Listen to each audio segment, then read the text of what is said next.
안녕하세요. 네, 만나서 반갑습니다. 여러분들과 영양교사 식품위생을 같이 진행해 나갈 김지연입니다. 자, 우리가 이제 이론에 이어서 이제 문제풀이 강의에 들어왔는데요.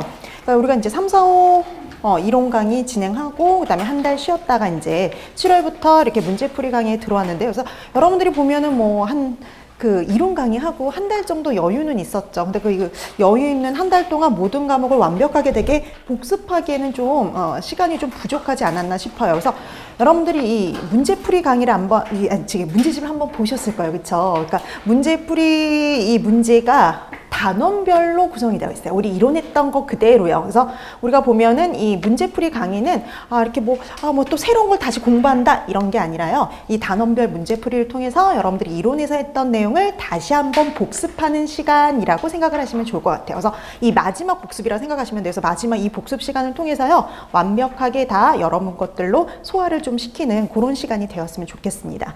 자, 그래서 여러분들이 좀 하셔야 될 게 있어요. 그래서 이게 우리가 왜 이론 강의 때는 굳이 예습을 해오실 필요가 없었잖아요. 근데 우리가 이 이론 강의하고 다르게 문제풀이는요, 반드시 여러분들이 하셔야 될 게 있어요. 바로 예습이라고 생각하시면 돼요. 그래서 복습만큼 되게 중요한 게 바로 예습이라고 보시면 됩니다. 그래서 여러분들 혹시 문제들을 좀 풀어 오셨나요? 그렇죠? 자, 그래서 이게 좀 다양한 문제를 좀 이렇게 풀만한 기회가 그닥 그렇게 많지가 않아요. 그래서 시중에 문제집이 거의 없다시피 하고 영양교사가 그다음에 나온 문제집 있다고 해도 되게 문제가 되게 좀 이렇게 좀 그 수준이 좀 떨어지는 문제들로 구성되어 있는 그런 경우가 되게 많다 보니까 우리 학원 문제집이 그나마 가장 나은 문제집이라고 볼 수가 있는데요. 그래서 이렇게 그래서 여러분들이 스스로 이렇게 문제를 풀어보고 해결하는 능력도 키우실 필요가 있기 때문에 이렇게 문제를 풀어보는 것도 상당히 중요합니다. 그래서 이 시간을 어떻게 좀 잘 활용하시면 좋으냐면,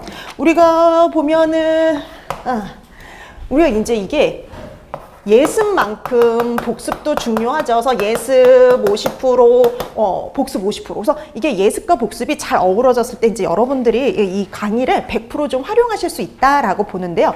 그러니까 우리가 제일 이제 기본적으로 우리가 한 주에 나가는 분량 정도가요. 보통 8장 내지 9장 정도라고 생각하시면 될 것 같아요. 그래서 보통 8장에서 9장 정도 나갑니다. 그렇게 분량으로 따졌을 때 우리가 전체 있잖아요. 그러니까 우리가 왜 이 식품위생 과목 전체 하면 분량이 너무 많지만 이거를 8 영역으로 이렇게 나눠서 복습한다 그러면 조금 부담감이 줄어들 수 있어요. 그래서 우리가 이 문제풀이 강의 시간을 통해서 8개의 영역으로 나눠서 복습한다 이렇게 생각하시면 좋을 것 같습니다.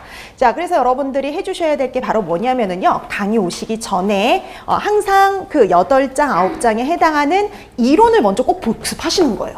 이론을 먼저 확인을 하는 거죠. 왜냐면 분명 여러분들이 복습하고 다시 한번 공부하셨다고 하더라도 이렇게 또 지나면 또 까먹을 수가 있거든요. 그래서 다시 한번 그 내용을 복습을 하고 그다음에 거기에 해당하는 문제까지 풀어오시면 돼요. 자, 그래서 문제를 풀어오시면 되죠. 문제를 풀면서 유형도 파악을 하시고요. 그다음에 또 하나, 답안을 꼭 작성해 볼 거. 왜냐면 이게 또 그래요. 우리가 이거 복습, 이제 우리가 이론을 다 알고 있더라도요, 이걸 어떻게 답안을 작성할 거냐? 이게 좀 막막할 때가 있어요. 왜냐면 우리는 객관식이야. 그냥 답안을 찍으면 되지만, 서술형은 풀어봐야 되고 써봐야 되거든요. 그래서 답안을 작성하는 요령을 또 여러분들이 하기 위해서는 스스로 한번 답안을 어떻게 이렇게 작성하면 좋을지를 연습해 보는 것도 되게 중요하다라고 생각이 들어요. 그래서 여러분들이 답안을 작성하는 요령도 이렇게 파악하시면서 문제를 풀어오시면 되고요. 그럼 여러분 이론 한번 복습하셨죠? 그 다음에 문제 풀면서 또 한번 복습을 했죠. 그 다음에 또 한번 복습할 시간을 또 드려요. 오늘 아마 워밍업 프린트가 아마 다 나갔을 겁니다. 그래서 항상 그 수업 전에 워밍업 프린트를 나눠드리고 있어요. 그래서 이 워밍업 프린트는 오늘 진도 나갈 부분에 해당하는 가로놓기예요. 그래서 우리가 오늘 할 내용들을 다시 한번 점검도 해보고, 그 다음에 우리 왜 가로놓기도 꽤 나오죠. 그래서 그런 가로놓기 문제도 대비 위한 것이에요. 그래서 여러분들이 이 워밍업 프린트를 통해서 다시 한번 오늘 할 내용들을 복습해 주시고, 그 다음에 강의를 통해 가지고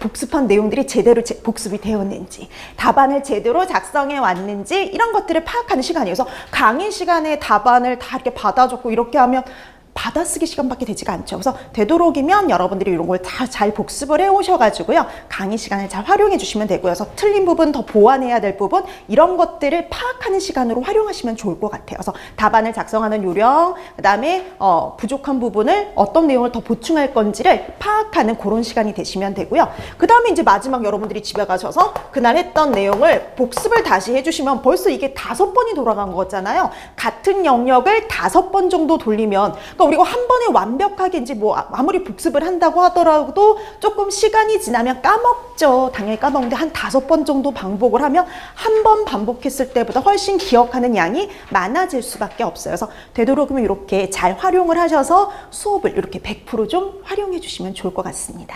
자, 이렇게 해서 여러분 수업이 진행이 된다라고 보시면 되겠고요. 이렇게 잘 활용을 해 주시면 좋을 것 같아요. 그러니까 우리가 이렇게 또 이 식품위생 과목이라는 게 또 되게 막 대량으로 되게 많이 나오는 과목이 아니잖아요. 그렇다 하더라도 공부를 안 하고 넘어갈 수가 없는 게, 우리가 하나라도 틀리게 되면, 한 문제라도 덜 맞추게 되면 합격에서 이렇게 멀어질 수밖에 없다 보니 어쩔 수 없이 다 세세하게 공부할 수밖에 없어요. 근데 우리가 이게 옛날에는 딱 되게 중요한 것만 공부하세요, 그죠? 근데 요즘에 나오는 문제들을 보면 저기 저 구석구석에서 시험 문제가 출제가 되고 있거든요. 그래서 이런 문제도 나와? 이런 형태의 이런 문제들이 간혹 출제가 돼요. 매번 그렇진 않지만. 그렇기 때문에 여러분들이 그거를 대비하기 위해서 누누이 말씀드리지만 폭넓게요. 요즘엔 아주 깊이 있게 막 우리가 예전에 그 10점 논술형 나왔을 때만큼 문제가 되게 깊이 있게 나오지는 않아요. 그래서 좀 폭넓게 공부하시는 게 훨씬 더 도움이 됩니다. 자, 그래서 여러분들이 하시면서 다시 한번 정리하고 복습하시고 그 다음에 폭넓게 공부하는 연습을 좀 이렇게 해두시면 좋을 것 같아요. 자, 그다음에 이제 우리가 이제 본격적으로 이제 수업에 들어가는 게 앞서가지고요. 이제 여러분들도 그 문제 유형들은 다 알고 계시잖아요. 딱 2가지밖에 없어요. 기입항하고 서술형. 근데 우리가 서술형이라고 해서 되게 그 기다란 서술형이 아니라 4점짜리 서술형이고, 보통 4점짜리 서술형인 경우 어떠냐면 4가지를 쓰게 요구하는 경우가 많아요. 그래서 여러분들이 4가지를 정확하게 썼을 때 거의 대부분 점수가 주어지거든요. 그 다음에 이제 그 중에 그래서 여러분 답안 작성할 때 또 하나 요령인데요. 쓰라는 것만 쓰기. 우리 이제 항상 이제 이거 끝나고 이제 모의고사형 이제 진행해 보면은 답안을 이렇게 확인하다 보면은 아는 게 너무 많아요. 아는 건 많은데 여기서 쓰라는 건 4개밖에 안 되잖아요. 그러니까 알고 있는 그 플러스 내용을 더 쓰시는 분들이 되게 많거든요. 절대 쓰실 필요가 없습니다. 왜냐면요, 그거 더 썼다고 점수 주지 않아요. 네, 왜냐면 이거는 이제 학교 시험이었으면 플러스 점수를 교수님이 더 주실 수 있어요. 이만큼 더 알고 있구나. 근데 여기서는 시험에서는요, 그 요구하는 것 외의 것은 답안이 아무리 작성을 해도 그건 점수로 이어지지 않기 때문에요. 무엇보다도 요구하는 것이 무엇인지 확인을 하고 정확하게 답안을 작성하는 연습을 좀 해주시면 좋을 것 같습니다. 자, 그럼 이제 오늘은 첫 시간이니까요. 오늘은요, 이렇게 할 거예요. 오늘은 처음부터, 그러니까 우리 이론의 첫 스타트부터 해가지고요. 어디까지가 그거냐면 보존법이요. 처음부터 보존법까지.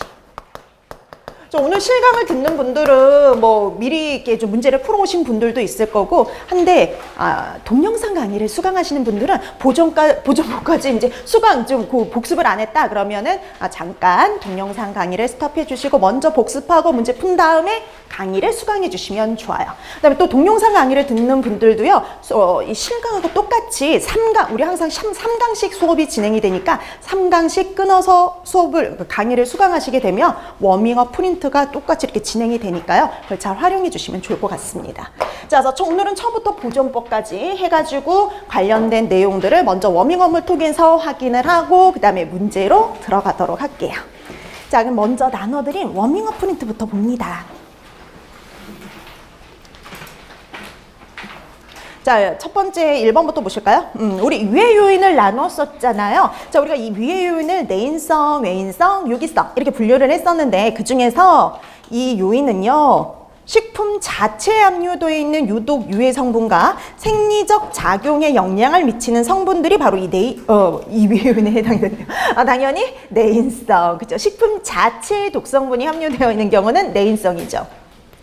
자, 원래 식품 자체에 들어있는 성분이 아니라 외부로부터 유입이 되었다라고 하면 외인성, 그쵸? 근데 우리가 이렇게 원래 있던 성분도 아니고 유입된 것도 아니고요. 우리가 뭔가 식품을 제조하거나 가공하거나 저장하는 과정 중에 생성이 되었다라고 하면 그쵸, 유기성. 자, 그럼 1번은 내인성이 들어가면 되겠고요. 그 다음에 2번은요, 유해 요인을요, 내인성, 외인성, 유기성으로 한번 분류해 보는 거예요. 자, 그럼 유해 요인을 그렇게 분류해 보는데 우선 제일 먼저 나온 게 트리알로메탄이죠. 그럼 트리알로메탄 하면 기억나시나요? 네, 이거 뭐에 해당이 되냐면 유기성이죠. 그래서 이거 같은 경우 우리가 수돗물을요, 염소 소독할 때 생성이 되는 발암성 물질이었어요. 자, 그다음에 여러분 두 번째 식물 알칼로이드 나오죠. 이 식물 알칼로이드는 뭘까요? 그렇죠. 이것도 내인성입니다. 그렇죠. 이 식물 알칼로이드, 그러니까 식물성 식품에 들어있는 알칼로이드 성분인데요. 뭐 대표적으로 독버섯의 무스카린 같은 경우도 여기에 해당이 됐었죠. 자, 이건 내인성에 해당이 되고요. 그 다음에 식이성 알레르겐 이렇게 되어 있죠. 식이성 알레르겐도 당연히 내인성. 그쵸. 이것도 원래 식품 자체에 들어있는 성분이에요. 자, 그 다음에 우르시올 하면은 그쵸. 이것도 내인성. 이것도 식물성, 이것도 그 우르시올 같은 경우에도 원래 식품 자체에 들어있는 성분이죠. 우리 저기 온나무에 들어있었어요. 온나무에. 그래서 온나무에 들어있어서 왜 알레르기성 피부염을 일으켰었죠.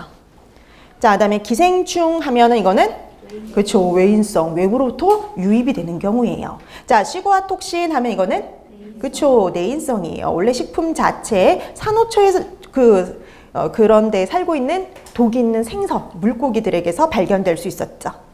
자, 그 다음에 방사능 물질 하면 그렇죠. 외인성, 외부로부터 유입되는 경우입니다. 그 다음에 니트로사민 하면 그렇죠. 유기성이죠. 그래서 이거 같은 경우에는 우리가 뭐 햄, 베이컨 이런 거 만들 때 사용하는 아질산 염으로 인해서 생성될 수 있는 발암성 물질이었어요. 자, 그 다음에 이제 3번부터 미생물과 관련된 게 나옵니다. 자, 일부의 세균들이 외부 환경이 열악할 때 만들어내는 일종의 저항체로 내열성이 강한 애, 누굴까요? 포자 내지는 아포라고도 해도 되죠. 포자 내지는 아포입니다. 이것도 세균의 한 형태를 지칭하는 용어였죠. 자, 포자 아포 상태에서는 열에 잘 견뎌요. 근데 이런 포자 아포를 그러니까 우리가 모든 균들이 포자 아포를 생성할 수 있는 건 절대 아니었죠. 생성할 수 있는 균은 딱 두 가지밖에 없어요. 바실러스 아니면 클로스트리디움이었죠. 자, 그 다음에 4번. 그람 염색법을 시험한 결과 자주색 내지는 보라색으로 염색이 되는 건 뭘까요? 그렇죠. 우리가 그람 양성 이렇게 부릅니다. 그러니까 이게 실제적으로 시험 문제 뭐 이렇게 단독으로 나오진 않았지만 예전에 보기로 나온 적이 있었죠. 반대로 그람 음성 같은 경우에는 적색 내지는 핑크색으로 염색이 돼요. 자, 그래서 4번은 그람 양성균이었습니다. 그 다음에 5번 그람 양성균으로 단백질 전분 분해력이 크며 자연계에 널리 분포되어 있어서 식품 오염의 주역이 되는 거 뭐였을까요? 그렇죠. 바실러스균. 그래서 얘는 식품의 부패에도 관여하고 식중독, 감염병 다 관련이 있었죠.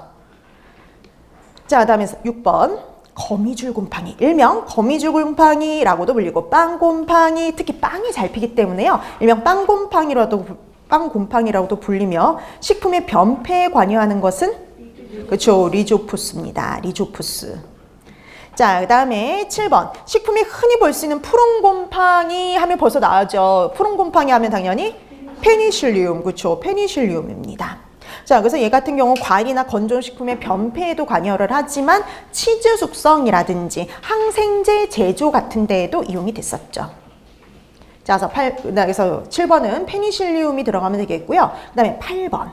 전분 당화력, 단백질 분해력이 강해서 간장, 된장 이런 제조에도 사용이 되기도 하고요. 강력한 발암물질인 아플라톡신을 생성하기도 하는 곰팡이 속은 그렇죠. 아스퍼길러스입니다. 그래서 아스퍼길러스 오리제 같은 경우에는 우리가 누룩곰팡이라고 해서 된장, 간장 이런 제조에도 이용이 됐지만요. 아스퍼길러스 플라버스 같은 경우에는 아플라톡신을 생성하기도 했었죠. 자, 그다음에 9번. 식품의 수분 함량이 많은 식품에는 누가 문제를 일으키냐면 주로 미생물 중에 세균이 문제를 일으키고요. 건조식품이나 과일, 그러니까 과일처럼 pH가 산성에 가까운 식품에서는 곰팡이가 잘 발육을 했었죠. 자, 그 다음에 10번. 미생물층 크기가 제일 작아요. 그래서 우리가 일명 여과성 병원체로 얘기가 되고요. 그 다음에 RNA나 DNA 중 한 가지 액산만 갖고 있는 거? 네, 바이러스입니다. 그다음에 그럼 이 바이러스의 특징 중에 하나가 또 뭐냐면은요, 절대 외부에서는 자체 증식을 할 수가 없어요. 그러니까 이 말이에요. 그래서 식품이나 물 이런 데에선 절대 증식할 수가 없습니다. 그냥 붙어 있다가 거기 존재하다가 우리 체내로 들어가지고 식중독이라든지 감염병을 유발할 수 있었죠. 그러고 보니까 또 올해도 여전히 또 코로나 바이러스도 유행하지만 올해도 여전히 A형 간염이 유행하고 있어요. 그래서 왜 작년부터 젓갈에서 계속 A형 간염이 검출됐잖아요. 올해도 여전히 검출되면서요. A형 간염이 또 작년에 이어서 계속 많이 발생하고 있어요.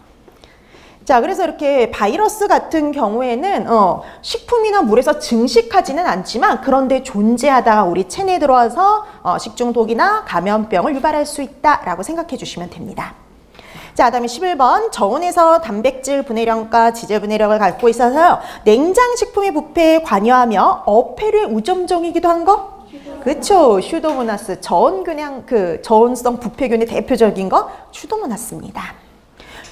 자, 그 다음에 12번 대다수의 부패균, 병원균을요 온도대로 분류하면 뭐에 해당이 되냐면 중온균이죠. 대다수는 중온균이에요. 근데 저온에서도 증식 가능한 부패균 아까 슈도모나스였다면 저온에 증식 가능한 식중독균도 있었죠. 예, 뭐 있었을까요? 대표적인 거? 여시니아와 리스테리아. 그쵸? 자, 그래서 식중독 문제에서 저온에 증식 가능하며 라고 나오면은요 여시니아와 리스테리아 둘 중에 하나를 생각하시면 돼요.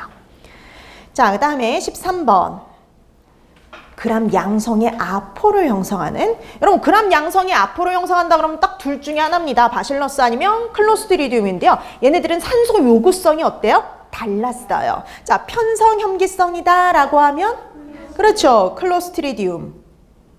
그 다음에 아포를 형성하는 호기성 통성 혐기성균이다 라고 하면 그렇죠. 바실러스입니다. 그래서 산소 요구성이 좀 달랐어요. 자, 그래서 이거는 꼭 순서대로 쓰셔야 되죠. 자, 그 다음에 14번. 미생물의 증식에 영향을 미치는 요인에는 뭐 여러 가지가 있는데요. 수분, 산소, 영양 성분, 그 다음에 뭐가 좀 더 있으면 될까요? 네, 온도라든지 pH. 이런 것 등이 있었죠. 자, 그 다음에 15번. 세균에 비해, 여러분 세균에 비해라고 했으니까 답은 둘 중에 하나예요. 효모 아니면 곰팡입니다. 자, 세균에 비해서 낮은 수분 활성도, 낮은 pH에서도 생육이 가능하며 둘 다 그렇죠. 효모나 곰팡이다. 둘 다 낮은 수분 활성도, 낮은 pH에서 생육이 가능한 건 똑같아요.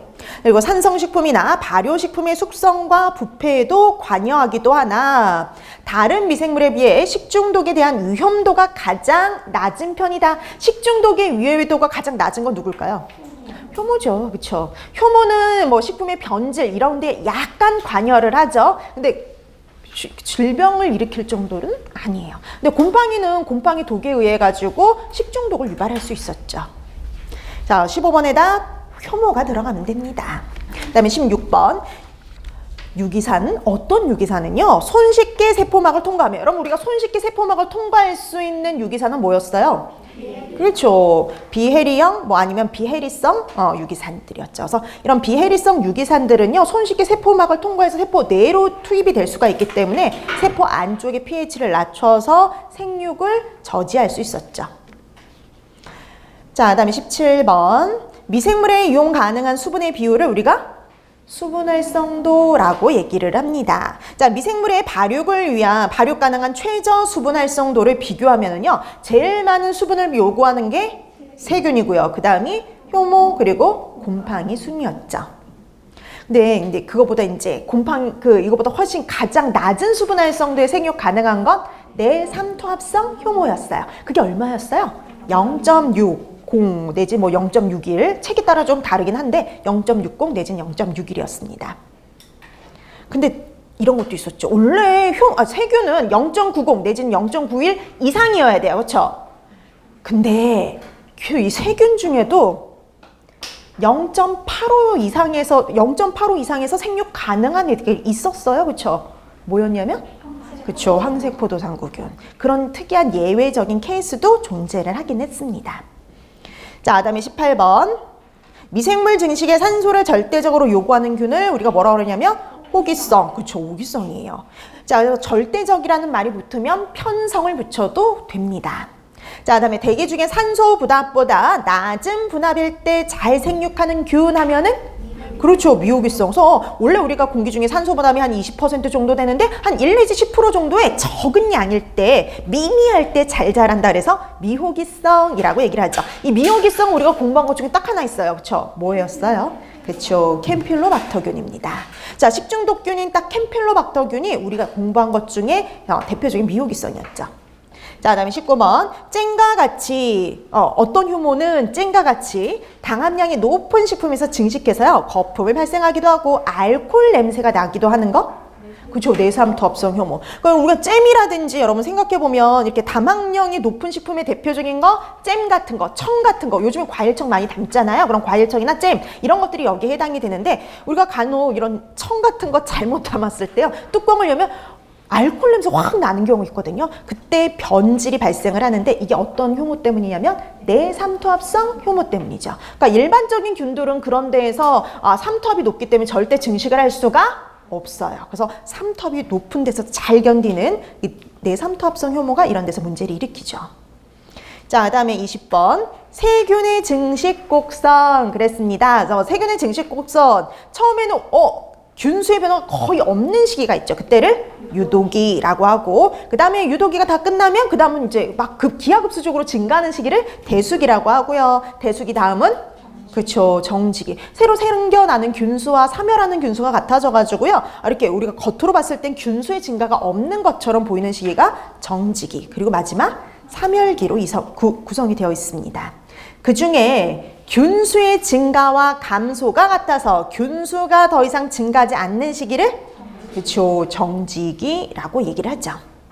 자, 그다음에 21번. 통조림의 외관이 변하지 않는 플레사워 변폐의 원인균 그랬습니다. 이거는 바실러스죠. 보통 클로스트리디움균이 번식을 하는 경우에는요, 이 가스가 만들어지기 때문에 팽창을 해요. 근데 특이하게 바실러스 속균이 특히 바실러스 코아글런스에 의해서 변폐가 이루어지는 경우 플레사워 변폐죠.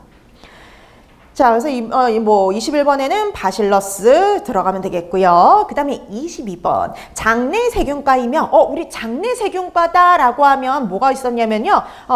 살모넬라, 시겔라, 그 다음에 대장균이 해당이 되는 에스케리키아 속들이었는데요. 그 중에 그람 음성의 무포자 간균. 근데 다 그람 음성의 무포자 간균이에요. 근데 제일 중요한 게 남았죠. 세균성 이질균이 여기에 해당이 된대요. 세균성 이질균이 여기에 해당이 된다 그러면? 그렇죠, 시겔라 속입니다. 자, 그 다음 23번. 대장균군이란 일반 성상과 특징을 쓰세요. 일반 성상. 그람 음성의 호기성, 통성염기성, 무포자 간균이었죠. 자, 근데 얘는 한 가지 특징이 더 있어요. 누굴 분해해요? 그쵸, 유당 내지는 젖당을 분해해서 산과 가스를 생성하는 균이었어요. 자, 그 다음에 24번.